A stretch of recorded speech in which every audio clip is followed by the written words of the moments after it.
দর্শকবৃন্দ, আমি এখন আছি জান্নাতুল মুআল্লায়। জান্নাতুল মুআল্লায় আমরা যে কবরটি এটা দেখতেছি, এটা হলো আব্দুল্লাহ ইবনে জুবাইর রাদিয়াল্লাহু তাআলা আনহুর কবর।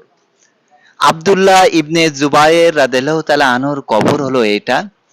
এটা সেই সময়ে দেওয়া, যেহেতু এটা একটু আলাদা ভিন্ন, যেহেতু সাহাবার কবর, এই জন্য এখানে সমান করে দেওয়া আছে, শুধু দুটো পাথর রাখা আছে।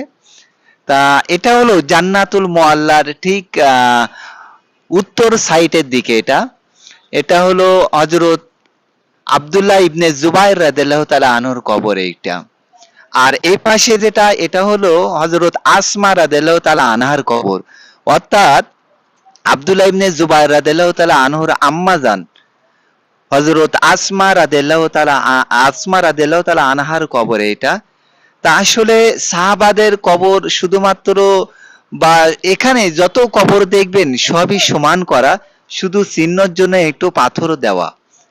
এজন্য আমাদের উচিত যে আমাদের দেশে যে কবরগুলো আমরা দেখি বড় বড় ইমারত করা, এটা ইসলামে টোটালি নিষিদ্ধ।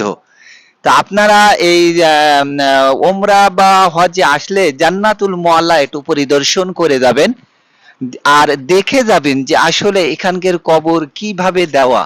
কারণ আমাদের দেশে বেশি শিরিক হয়, কুফরি হয় শুধুমাত্র এই কবর কেন্দ্রিক করে।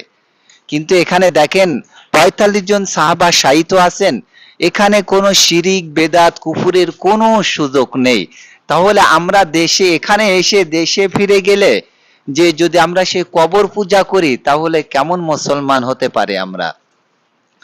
এজন্য আমাদেরকে শিক্ষা নেওয়া, যাতে করে কবর দ্বারা কোনো শিরিক বেদাতি কুফুরি না হয়।